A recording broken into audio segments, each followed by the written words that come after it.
So, Marianne, I do have a test you can look at after class. I just collected them back, but after class you can come up and grab that. Today we are going to do more of the same. We're going to be doing comparing to means. Last time and then before the test, we learned methods of comparing to proportions. So this time, comparing to means. But as you've probably figured out by now, everything's kind of repeating itself, just with a new scenario. So if we want to do statistical inference to compare two means, then what we're talking about is the means from two different populations. So perhaps I want to compare males and females on something I measure. Okay? This is a means problem, not a proportions problem. It's now a two-sample means problem, not a one-sample means problem. So remember the ever-growing list of questions that you should ask yourself when you read a new problem?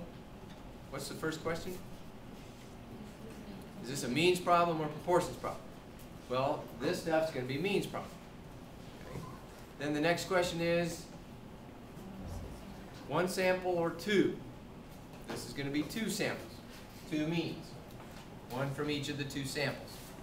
What's the third question?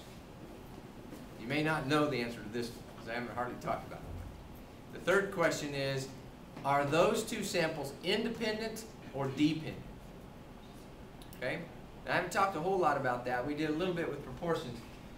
But what does that mean to say independent samples?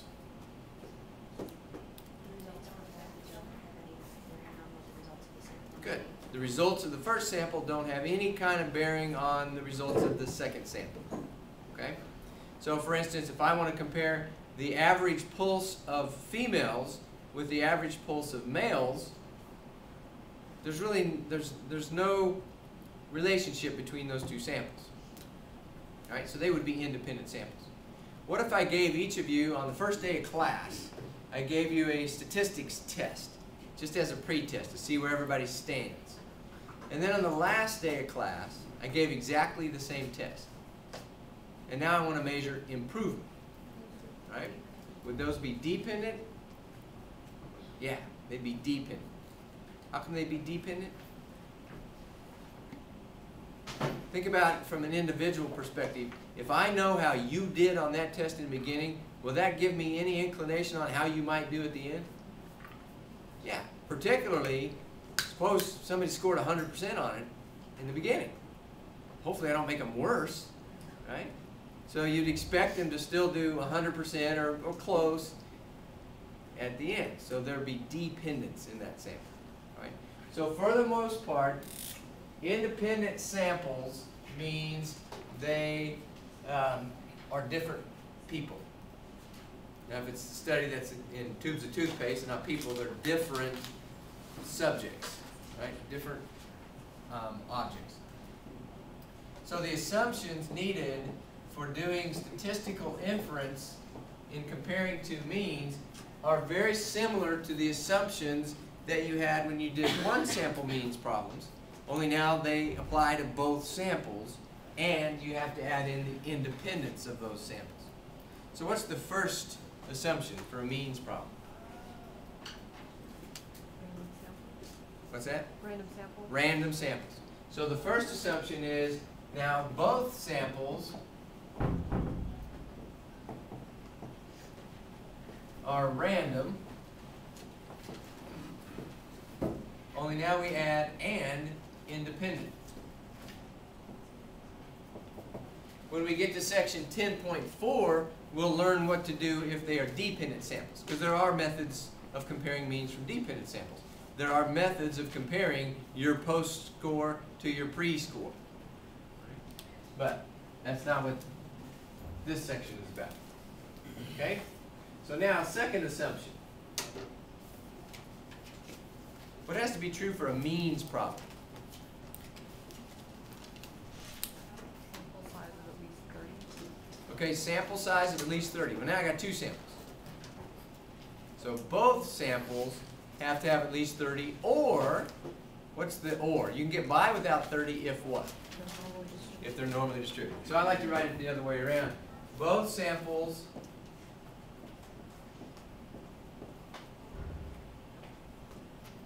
have normally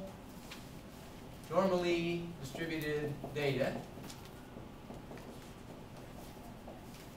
Or another way to say that is both samples come from a normal distribution. Both samples have normally distributed data, or both have n greater than or equal to 30. Now, just like we did for proportions, we'll put subscripts on that. So n1 is greater than or equal to 30, and n2 is greater than or equal to 30. That means the same thing. Okay? Now, let's start with confidence intervals.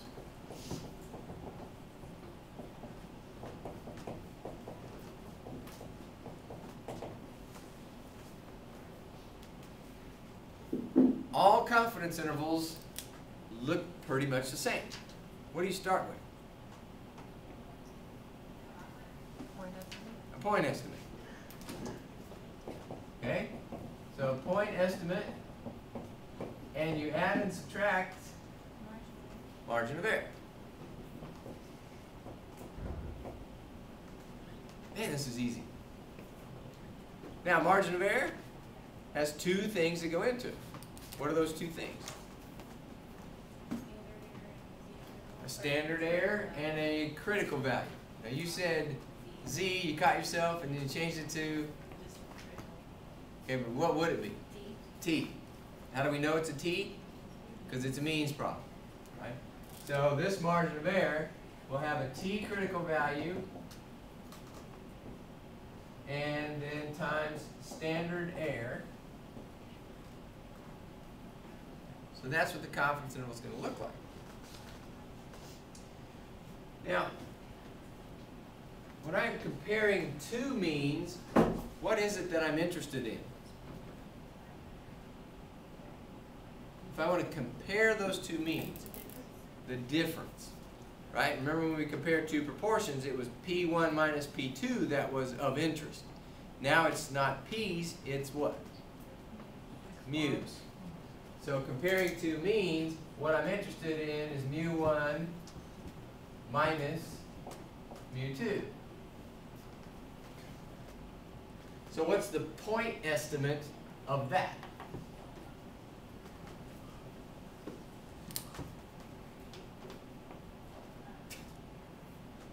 I'm sorry for laughing. Every semester, in every single class, every time I say, what's the point estimate of that, I get this. The old deer in the headlights look. And I always say, if I ever ask you that question, what's the point estimate of this, what should you say? It's the sample one of those, right? So it's the sample one of those. Okay, what are sample means? What notation? X bars. So the point estimate is X bar 1 minus X bar 2, where the subscripts 1 and 2 indicate sample 1, sample 2. So if it's men and women, you decide I'm going to call a 1 the females and a 2 the males, or whatever it is, right? But it's just sample 1, sample 2. Then we'll have a T critical value times the standard error. Now we need to figure out, well, what is the standard error of X bar 1 minus X bar 2? The difference in two means, what's the standard error of that? Well, do you remember what it was for proportions? This is scratch paper. What was the standard error of P1 hat minus P2 hat? This is review, and it was on the test, right? Okay, a big square root, and then P hat 1 minus P hat 1 over N1. Oops. Like that, right? Where this piece in here is the standard error of p hat 1 squared. Right?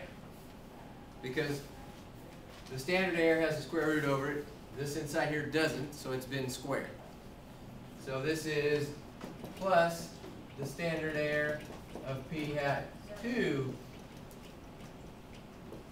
squared, added together, and then square rooted. Right? Alright, so now that you understand the pattern, figure out what this one would be. The standard error of x bar 1 minus x bar 2. Deviation over the square root of n. Standard deviation 1, now I need subscripts, right? Standard deviation 1 divided by Square root of n1. square root of n1, only I need to then square that. So what happens when I square that? Take out the square root. Take off the square root. Anything else? Where the standard deviation. The top has to be squared, because it doesn't have a square root on it, right? Then I add the same thing for the second sample, and then add them together, and take the square root. So it's the same pattern as it was up here, but now it's means standard errors instead of proportions standard errors. Okay? So that means section of your cheat sheet is starting to get more cluttered. Okay? And there'll be one more thing to add to it before we get out of here this semester. Okay, so that's scratch paper. This is the standard error of the point estimate that goes in right here.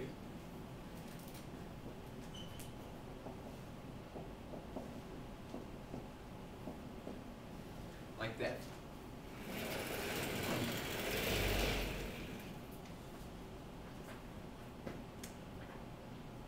And I know what you're thinking. You're looking at that thinking, that's all there is to it? This is easy. Is that what you're thinking, Mug? What were you thinking? I don't know. You're thinking, I hope the heck my calculator does this. And yeah, it does. Right? It does. Let's, I'm going to erase this. I think we're done with that. I'm going to give you an example of some data from your survey that you took earlier in the semester on pulse data. Now, I had hoped, I had this ready on a PowerPoint slide. All I had to do was pop it up there, but server's down. So I can't get to that, so I had to write it out here. Now let's think about average heart rate, average pulse. Do you think the average pulse would be different for smokers than it is for non-smokers? Most of you are nodding, yeah, you think it'd be different. Some of you are not so sure. Some of you don't even know what we're talking about. All right? Well, here's the data. This is the question, do you smoke? To which they could answer no or yes. The mean, oh, I missed the N. For the non-smokers, there were 322. For the smokers, there were 63. The mean for non-smokers was 70.63, and for smokers, 76.98. The standard deviation for each of those two groups was 9.91 and 10.79. So there's the data. Okay? Now, let's fill in the numbers here, but there's going to be a trick to getting this t-critical value. And so I'm not going to work this all the way out by hand. We're going to quickly just go to the calculator and use the calculator to do it. But I'll show how these fill in. What's x bar 1?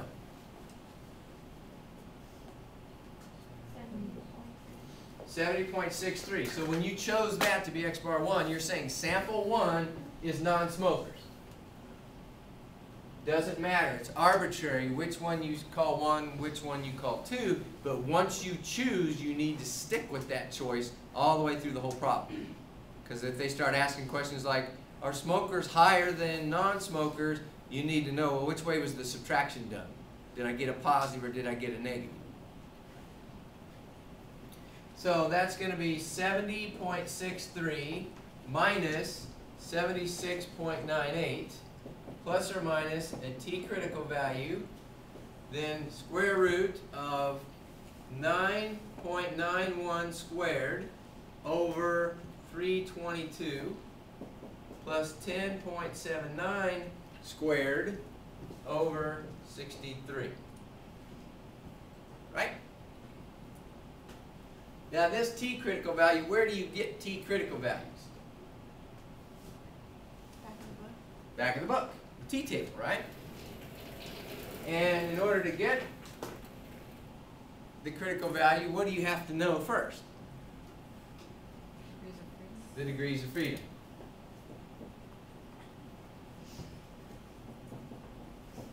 So we need to think about, well, what are the degrees of freedom of that t critical value? N minus 1, if it was a 1 sample problem. This time I got 2 n's. I got N1 and N2. Well, the degrees of freedom for that, degrees of freedom would be the sum of the degrees of freedom of the 2 samples if we can assume sigma 1 equals sigma 2. To which you should look at that and go, huh? What does that say? The standard deviations are the same in the 2 samples. So smokers, the variability in pulses among smokers is the same as it is among non-smokers. Now when I look at the numbers, I see 9.91, 10.79. Are they the same? No, but remember there's sampling variability. Are they statistically significantly different? I don't know. And I don't have a test to test for that in this class. There is a test. We won't do it. So if not, so if we cannot assume that, then use approximate degrees of freedom. And that formula, degrees of freedom, is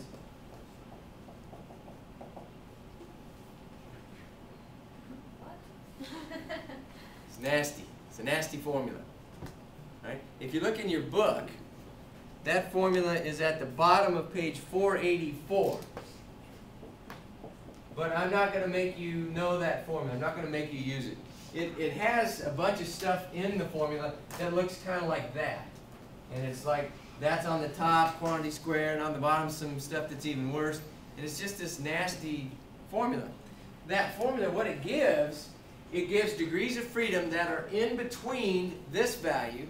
This would be the max it could ever be. And as low as the minimum of these 2 numbers. So the lowest degrees of freedom between the 2 and the sum of the 2, it'll be somewhere in between there. Okay? Now this has to do with statistical theory that you don't learn in a class like this, but this thing is not perfectly t distributed. It's approximately t, and by approximating the degrees of freedom, you make it really, really close to a t distribution. Right? So the way this is going to work in the calculator, we can't compute that degrees of freedom by hand because the formula's too nasty. It'd make you guys mad. Right? So what we do is we do it with the calculator, and it will tell us this degrees of freedom. It has this formula built into it. Okay? But since it's computing the confidence interval all the way through, we don't even have to go to the table to look up the t critical value. It just uses the right one. But I may ask you, what are the degrees of freedom for that comparison? Okay? So, turn on your calculator. Push the stat button, go over to tests, and tell me if you can guess which one you're going to use. Two samp what?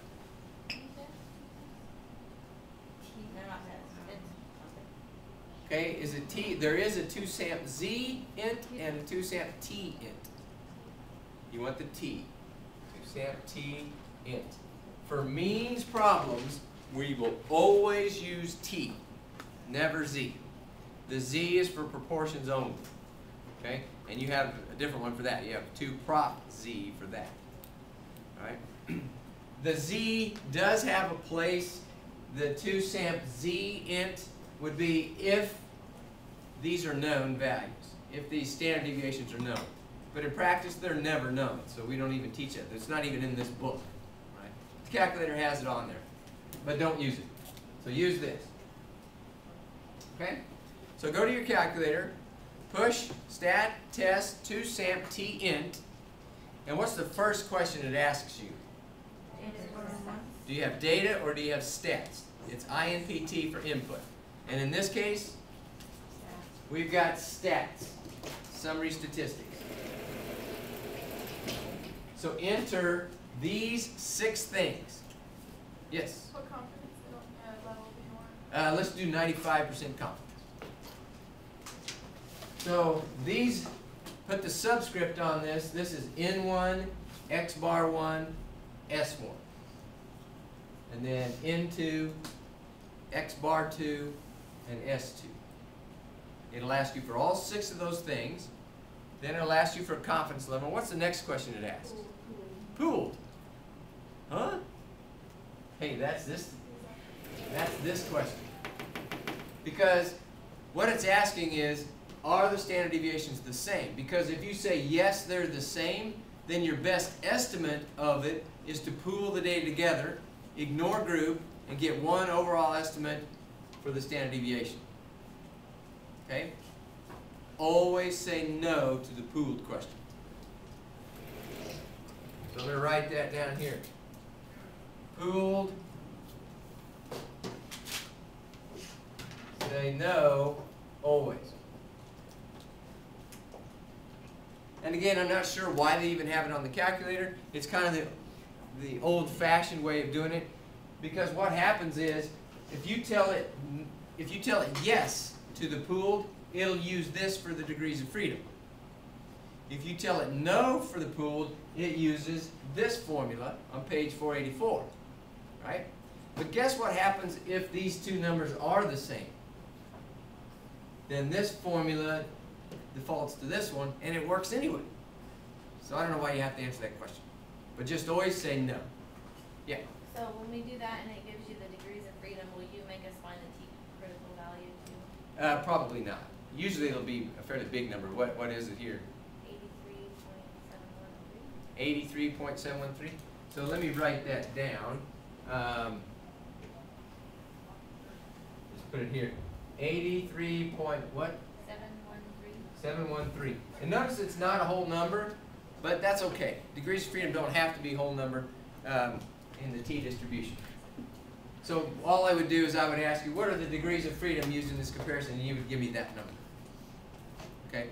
I probably would not make you look up the T critical value, but if I did, you know how to do it. You go to the table, find the one that's closest to this, because this one isn't going to be there exactly.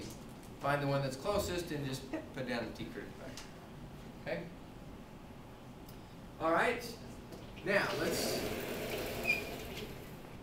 here's the confidence interval, short of the T critical value. Let's, tell me what that confidence interval is. What did your calculator give you? Negative 9.268. Negative 9.268. And negative 3.432. Negative 3.432. Woohoo! Look at that. Isn't it beautiful? What does it mean? It's a confidence interval. So I must be 95% confident about something. What is it that I'm confident of? The mean, or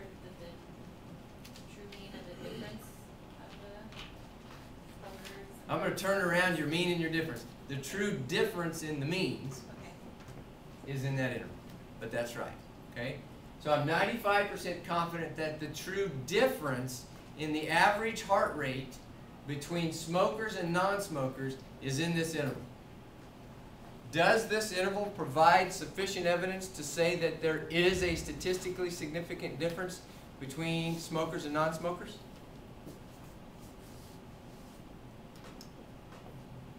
Yes. Marianne, what do you say? I don't, I'm zoning out. That's why I called on you. What do you think? Does this give sufficient evidence that there is a difference between smokers and non-smokers?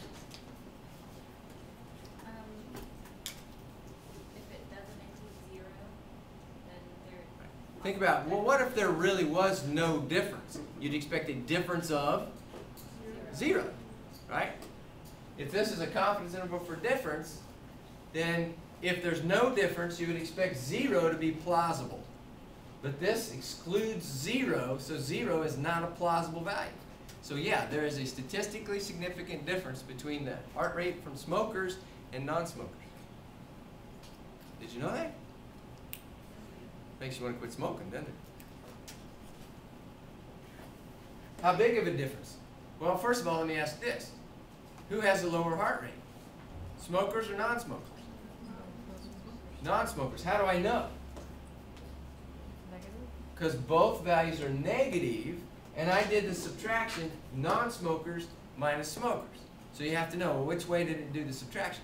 And the calculator decided that for you, but, well, no, you decided it because you decided which one is 1 and which one is 2. And it always does x bar 1 minus x bar 2. If you want it to go the other way, and that's fine, then just reverse the order that you enter them in. Or just reverse the answer. What would, if I reversed 1 and 2, what would I get for my confidence interval? They'd be positives and they would reverse order. It'd be 3.432 to 9.268. Same exact numbers. They always go from smallest number to biggest number. So when you change the signs, they reverse position, but it's the same thing. Same conclusion. If this one doesn't include 0, this one won't either.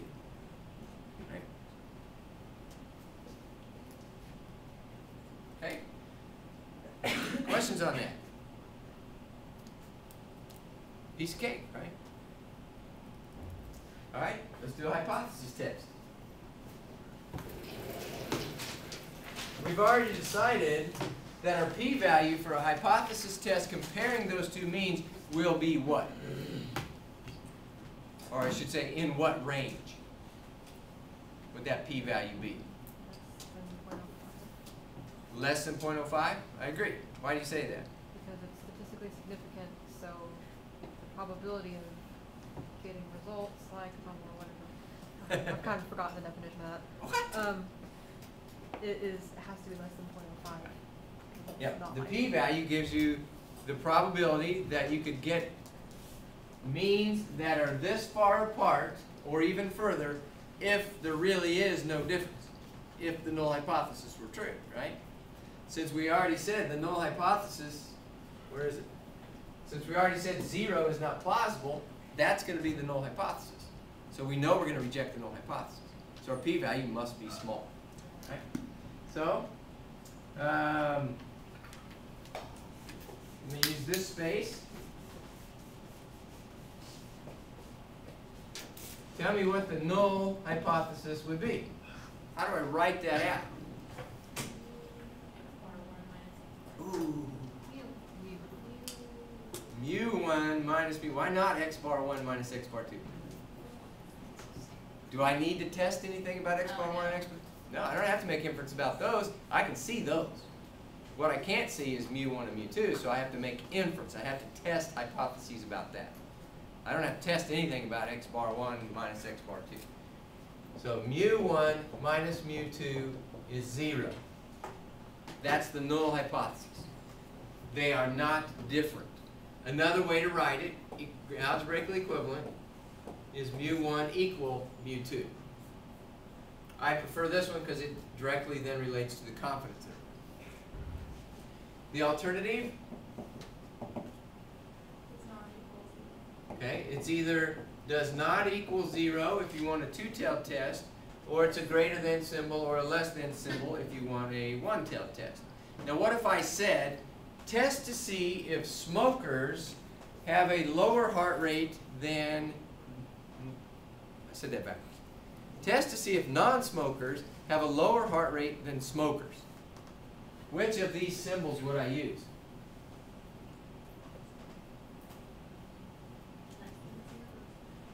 I said lower, right? Is that why it's less than?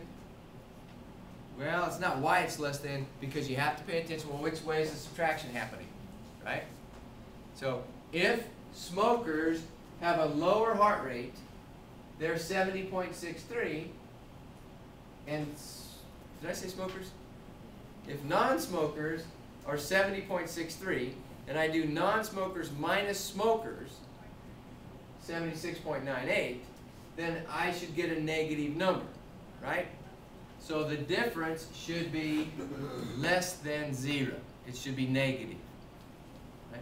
So you have to figure out, when they make a statement like, test to see if this group's higher than that group, or this group's lower than that group, you have to figure out, in the way that you number them, does that mean a less than symbol or a greater than symbol?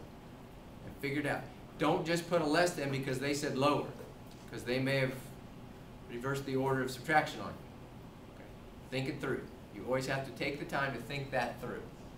If it's a two-tailed test, how would they word it if it's a two-tailed test? They won't say lower or higher or anything like that. Different from or is not. Yeah. They'll say, is there a difference between these two? Or they'll say, are these two the same? They won't specify direction. So if they don't specify direction, you know it's a two-tailed test. Okay? So let's go ahead and do a two-tailed test so that it is analogous with our confidence interval that we did. So there's your step number 2. We kind of ignored assumptions because we know they're not met, right? What was the first assumption? Random samples. These aren't random samples because you guys use convenience sampling. But to be honest, when you pool them all together, then it becomes kind of random, right? Because everybody had their own little convenience sample, but when you pull it together, everybody's convenience was sort of randomly different than everybody else's, so I'm not as worried about it. But what about the third step? What do I use for a third step? Determine which procedure is the correct procedure. So what are we going to use?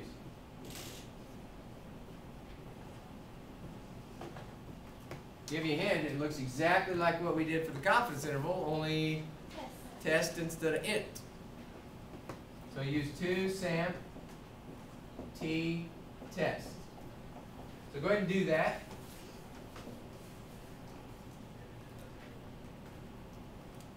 The data that you entered when you did the confidence interval should still be in there. So now you just have to tell it what kind of alternative hypothesis you want, and then tell it pooled equal no again, and hit calculate. Are we doing the not equal to now? Yes, do the not equal.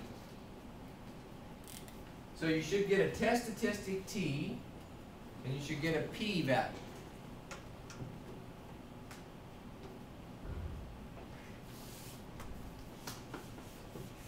What is the value of the test statistics? Anybody got that far yet? Negative 4.327. Negative 4.32 what? 8. 328? Okay. Wow. Why did I say wow? Is that a big number or a small number? Pretty big number. It's negative, but kind of ignore that, right? What is a test statistic? What is it measuring? Number of standard errors, not deviations, but from what? Okay, the mean what?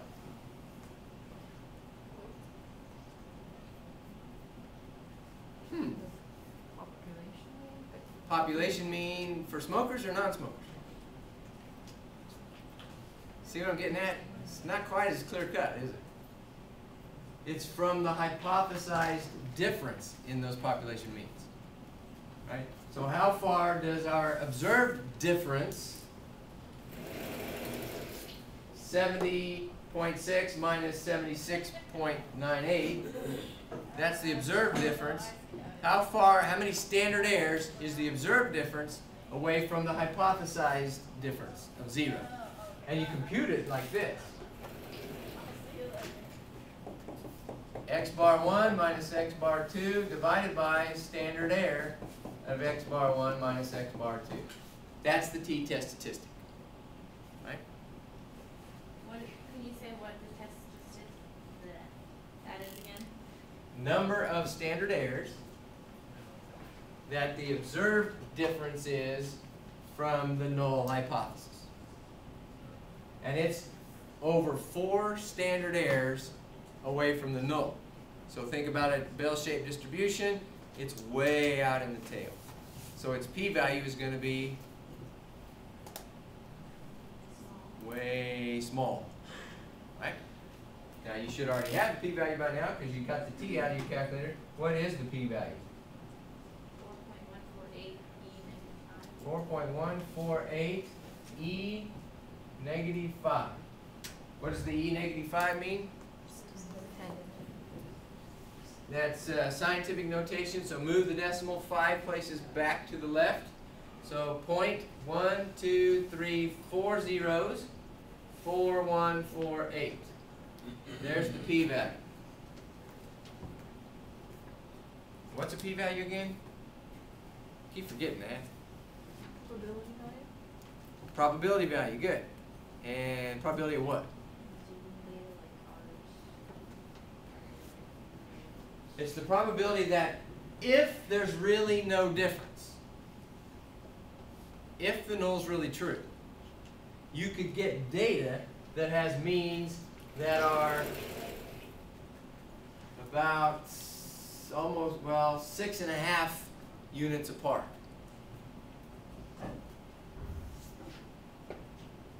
This says it ain't happening. It's almost impossible to get data this far apart if there's really no difference in the population. If smoking does not affect heart rate, then you would not get data like this. Therefore, the conclusion is Check the null. smoking does affect heart rate. So that's step number 5. Make conclusions. There is sufficient evidence that the mean heart rate, remember you have to do it in context, the mean heart rate for smokers is different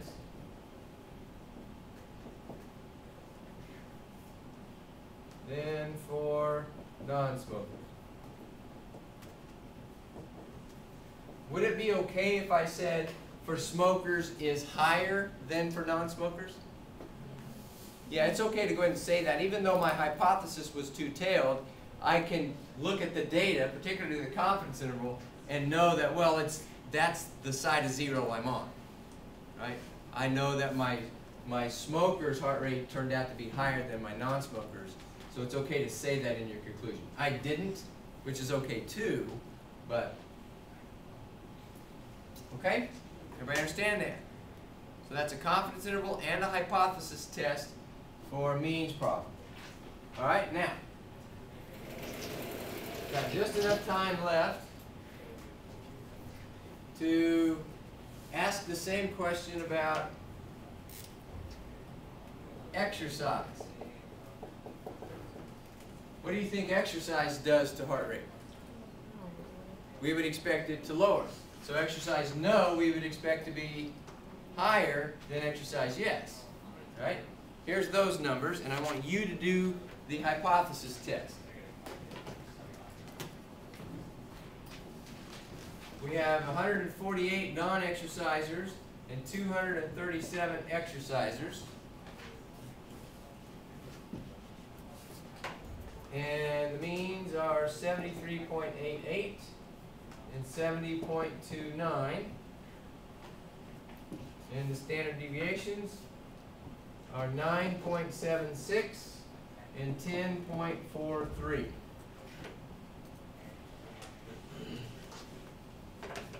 Okay? I want this group over here to do confidence interval for the difference, and the rest of you do a hypothesis test. Okay? Since we don't have time to work all the way through both of those. So a 95% confidence interval. As soon as somebody gets that hollered out, and then the rest of you can see if you got it right or not. And then the p-value for a hypothesis test. The hypothesis is the same setup, so it's just getting the p-value. Yep. Which are we using for group 1 and group 2? Whichever one you want. It would probably go the way I've numbered them here, but it doesn't matter. We all need to use the same groups though? What's that? Don't we all need to assign the same groups? Well, if you got different, it should only be different by the sign of the number. The p-value should not change. The p-value would be identical. The test statistic would reverse sign. What if they can use hypothesis? Same thing as we used before. There's the hypothesis. Okay? We'll do a two-tailed hypothesis. Yeah. Yeah. Anybody have that confidence interval yet? 1.5243 1.5243. and 5.6557. You say 5.6? 5.6557. 57. Like that? Okay. Now, while I'm there, I just thought of this. Remember, this is heart rate. And the calculator gives us decimal places out to 4 decimal places. This is measured in beats per minute. That's a little overkill on accuracy, right? So use some common sense. Typically what I say is you need to keep at least 1 more decimal place accuracy than is present in the original data. Since the original data is to whole numbers, keep 1 decimal place and that's plenty. Okay? And online homework will tell you how many to keep. But okay, now p-value for this, I'll bet you, is less than 0.05. I'm willing to bet my next month's salary. 0.000768. 0.000. I'm sorry, 708. 708. Okay? Okay, you guys owe me my next month's salary. How did I know it was going to be less than 0.05? Because the confidence interval excludes 0, which is the null hypothesis. So it's going to reject it. I knew the p-value had to also reject, right? So is there a statistically significant difference between exercisers and non-exercisers in their heart rate? Yes. Yes, there is. So let me ask you this question. Is it really the smoking that causes an increase in heart rate? Or could it be that exercise is a lurking variable? Because isn't exercise related to smoking? We showed that early in the semester, right? That there was a relationship. Those who smoked were much less likely to exercise. So maybe smokers' heart rates are higher just because they don't exercise. Or do you think there's something in the nicotine that causes heart rate to go up? Or yes, some of both. Well, in section 10.5, we'll learn a way, yeah, you would have to do both. You do both tests to get at controlling for a third variable. Okay, okay, a lot of the homework problems over this section, I'm kind of annoyed with the problems in the book. They don't have you compute the test statistic or the confidence interval. They just give it to you. Here's a confidence interval. Interpret this. Is there a difference? Is there not a difference, right? But I want you, on the test, I guarantee you're going to have to do it. So make sure that if they give you a confidence interval, that you can confirm that that's what it is. You can get it out of your calculator, that same exact confidence interval. All right? Okay, no homework due tonight. Your next homework set will be due Wednesday night over this section 10.2. We'll see you then.